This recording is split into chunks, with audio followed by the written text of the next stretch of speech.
Wait a moment. This isn't a furry visual novel. Hey guys and gals, Never here from Drake Wayne Gaming. So if you on Twitter, the Gaming Drag, today I'm coming at you with a new Let's Play episode of Kingsguard, Koshiro's Path. That's right, y'all. We're gonna go ahead and start Koshiro's Path. I don't know how much content there is for Koshiro, but we're gonna see what we can get through, shall we? Save it right here. There we go. So I picked up right where you begin the path. Y'all just let me know in the comments if there's anything I need to go back and do for Koshiro. Just let me know. Anyway, alarm chain, you are up, and let's go. Let's chase after your father. Alright. You struggled even harder to get out of Leandros' reach. If you didn't hurry, your father was going to get away. You had to convince him to come with you. If you had just a bit of time to talk, he would listen. You finally slipped through the lion's grasp and rushed after your father. Leandros reached out and grabbed onto your robe, but as he pulled back, the signet popped off. Like a snake, you shedded the mantle. He was left gripping the thick fabric as you raced out of the throne room. His voice called for your name as the assassins finally broke through. The castle suddenly became a maze as you dashed through the halls. It wasn't just the throne room that was unsafe. The halls were infested with assassins hiding around every corner. The dark mist was always present, no matter how high you traveled up the stairs. It quickly became a curse to live in a home so large. You felt like a burglar having to tiptoe around, or at the very least a prisoner trapped in a dungeon. If you don't hurry, they'll find father! There were so many places that he could have hid, and checking every single one of them would have wasted precious time. I can't lose him too! Who else can I be talking about? A small tear formed in the corner of your eye and your knees felt weak. You braced yourself on the wall. What? You were traveling the spacious carriage through the countryside. Someone else rode alongside you, their face too obscure to see. They stared at you with a kind smile, but seemed concerned. You suddenly lurched forward and smacked your head on the window. Everything became a blur. Your body felt twisted in all the wrong directions. All the wrong positions. Your feet were above your head and your arms behind your back. You couldn't seem to move. Breathing was difficult. Something heavy was pressing against you. Although all you could see was darkness, then a bright light. Two hands reached for you. They were soft to the touch. A face came into view. Golden eyes staring down at you with longing. They looked so familiar. Koshiro? The eyes were a dead giveaway. You've seen them for so long it would have been impossible to forget. No, it couldn't have been him. But why am I so certain of that? If this was another vision of the pool, it had a very different feel. The longer you thought about it, the more it seemed like a memory, locked away and long forgotten. If I keep having these visions, I might go insane. You rubbed at your forehead. The pain was still there, just as strong as ever. The rustling of footsteps and loud, heavy armor clanking together shook you out of your trance. You peeked around the corner and saw a pair of soldiers heading your way. You hugged the wall, held your breath, and crossed your fingers that they wouldn't notice you as you waited for them to pass. If it wasn't for your mission of finding your father, you would have had them assist you. But knowing Leandros, they were probably sent to retrieve you and carry you off. And as it came closer, a gut-wrenching stench followed, and purple vapor similar to the mist poured out from within their armor. You had a bad feeling that they weren't to be trusted. Once they vanished from view, you moved out from hiding. Could they have been the assassins? I need to hurry. If they find father first, I have to make a decision. I need to keep moving. Where could he have gone? His study was at the far end of the castle. His bedroom several flights of stairs above you, but equally just as far. Those were the two most likeliest of places.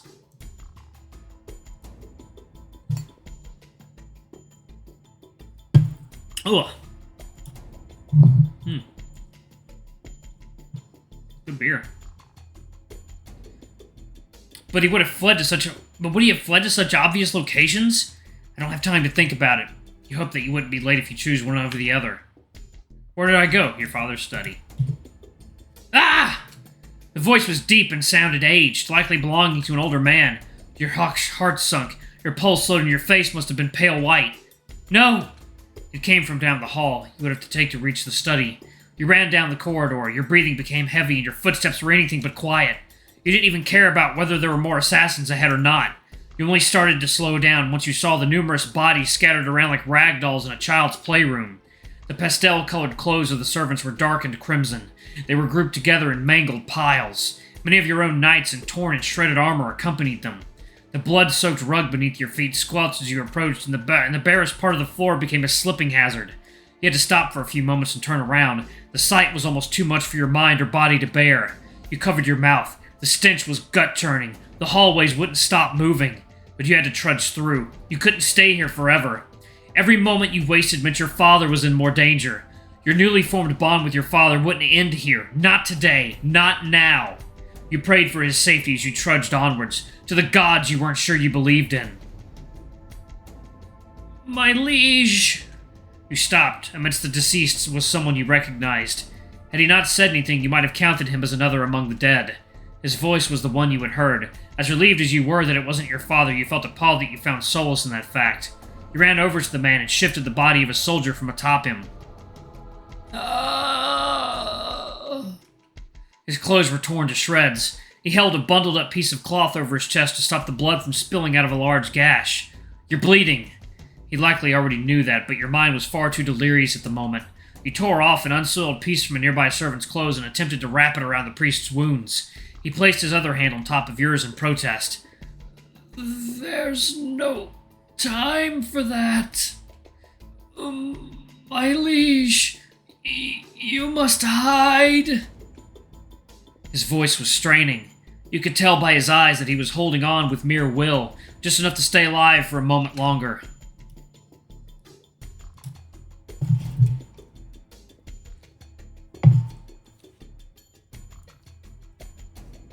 For his age, he must have been seriously strong to endure such pain. Don't speak. Save your energy and I'll find someone who can help you. That is wishful thinking. I know my time is already up. I won't make it another minute. Hold on. Just hold on. Let me find someone. Don't speak. Please, listen to my words. He gripped your hand as tightly as he could. It was growing cold. No one would get here in time, not with the assassins roaming about, and trying to bring him somewhere else would only hasten his death. You stopped and listened. Everything I saw, it has come to pass. Our talk, my death, even your birth. Questions swarmed your mind, but you had to be silent. He likely wouldn't be able to answer them in his state anyway. You wondered how I knew so much. I should have just told you. Your father, Blood gushed out of his mouth and he coughed violently. He has those answers.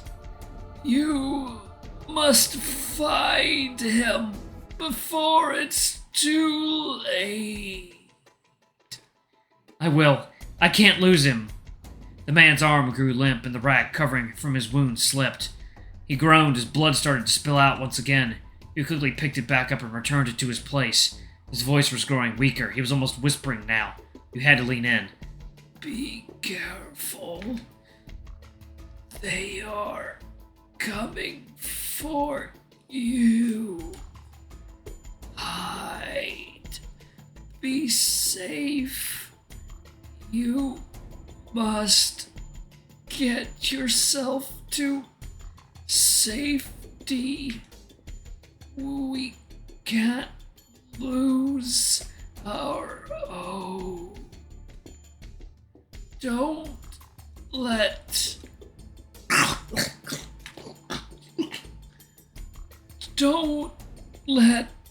them take you. Must be.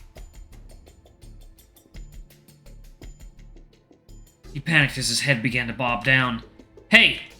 He looked you right in the eyes. Slowly the vitality he had vanished as the life drained from his body. You shook him.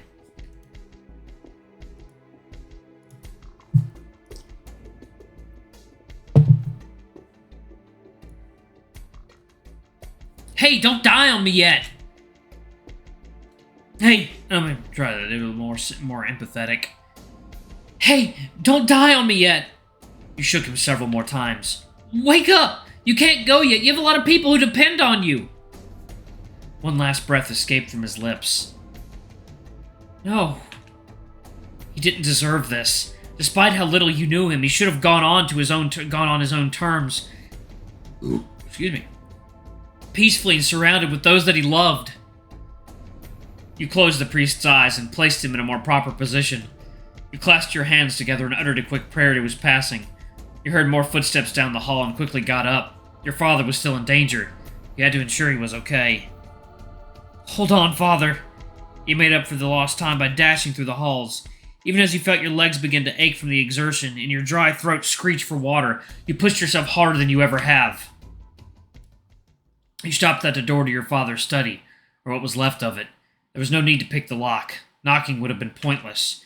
Busted off their hinges, cracked and torn apart on the floor. Whatever was left on the door no longer offered any security or privacy to the room. You stepped over the broken pieces and made your way inside. It was normally so neat and tidy in here. Everything was usually in its place, either locked behind drawers or stacked on the shelves. It would take hours now to reorganize the room. There were so many papers scattered around you could barely see the floor. Most of the books were ripped and thrown across the room as though someone had a tantrum. Only a few actually remained on the shelves. The seating was torn into and the desk drawers were ripped out of their sockets. Someone had been here already. Maybe your father was one of the assassins. Maybe your father, maybe one of the assassins. But they were gone now. Did I choose the wrong place or was I too late? Panic overcame you again. Damn it! I don't have time for this! There was one other place you could try, but choosing to go here seemed to be a failed gamble. You doubt you would find any sort of clue to his whereabouts in this mess, and that would even waste even more time that you didn't have. You turned and fled out the room, your mind focused on getting to your father's room. Please be okay, please be okay, please be okay! You mumbled under your breath the entire way.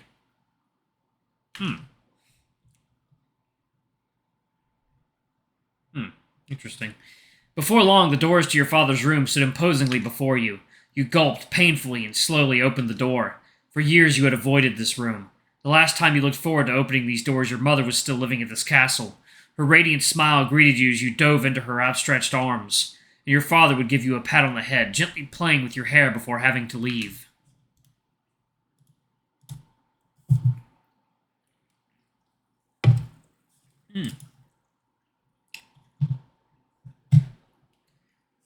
There was a point in your life that this was a place of warmth and serenity, but now was not the time for pleasant memories, not until you confirmed that he was safe. It creaked loudly as you entered the silent room, then slammed shut behind you. The curtains were shut tight. Only a sliver of sunlight peeked through, offering little light to the room. Shadows creeped in every corner. It was far too silent. Claw marks and scratches were etched into the walls. Sheets from the bed were torn asunder, and feathers from the pillows littered the floor. Then you saw something stirring, in the middle of the room. In the center of it all. No! There was Koshiro kneeling before something. Someone. The beast man stood, his golden glowing eyes making a streak through the darkness, and he turned towards you. Your first instinct was to rush forward and run to your father's side. But Koshiro, he held a dagger in his hand. It was faint to see, but you couldn't miss that silvery glint. He was the one who chased after your father. You should have been right behind him the whole time. Now you found both of them here, and only one of them was currently standing. It can't be. Jake! This isn't real. I'm sorry. Oh. Your father's form was still behind the fox, and as wary as you were of the dagger in his hand, it didn't stop you from running forth. You half expected him to grab you or even stab you, but he only moved out of your way. As you passed him by, you managed to get a closer look at his weapon. He still looked clean. You nearly skidded as you stopped by your father. You kneeled down and carried his body in your arms. He felt cold and limp and much lighter than you expected. Alright, y'all, I'm actually going to pause it right there. Thank you all so much for watching. Don't forget to like, comment, subscribe, ring that notification bell, and check out our Patreon if you can. It always helps. Before I go, I'm going to give a quick shout out to our lovely bronze tier patrons. Thank you all for all you do for the channel. We greatly appreciate your support. Thank you to our silver tier patron, Cade Summer, and thank you going above and beyond. It's greatly appreciated. Thanks to our 3 gold tier patrons, Zeke, Toby, and Blue Alpha Wolf. Y'all are awesome. We love you. Thank you for subbing to Ultimate Tier. Anyway, if y'all want to get your names in the credits, get access to all of our not safe for work contents as little as $5. Alrighty, I love you all, and I'll see y'all in the next video. Bye-bye!